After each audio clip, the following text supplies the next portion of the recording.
Good morning. আজ Sunday.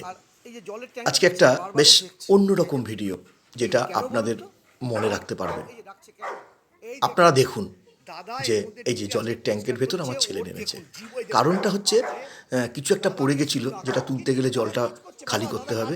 তা কিছু গুঁড়ো বালি ছিল। ছেলে বলল, বাবা আমিই পরিষ্কার করে দেবো। রটি তো এটা বোঝে না। রটি শুধু বোঝে পরিবারের কাউরির যদি কোনো বিপদ হয়, কেন দাদা ওটার ভেতর নেমেছে। দেখুন আপনারা, দেখুন, ওদের শুধু খাওয়া দাওয়া ভালোবাসা দিলেই ওরা যে ভালোবাসে তা নয়। ওরা পরিবারে থাকলে সে পরিবারটাও ওদের হয়। ওরা চেষ্টা করে ওদের মতো করে ভালোবাসতে। ওরা আমাদের থেকেও বেশি ভালোবাসতে পারে। দেখুন কতটা দুশ্চিন্তা ওদের মধ্যেও। দুশ্চিন্তা হয় জানেন পরিবারের জন্য। এই যে দাদা ভেতরে ঢুকেছে, কেন তুই চলে আয় দাদা।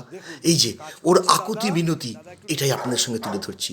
বিশ্বাস করুন, আমি এটা ভিডিও করার জন্য ভিডিও করিনি, এরকম করছিল বলেই ভিডিওটা করেছি। আপনারা দেখুন, নিশ্চয়ই ভালো লাগবে। আপনারা ভালো থাকুন, সুস্থ থাকুন, আর রটির পাশেই থাকুন। ঠিক আছে।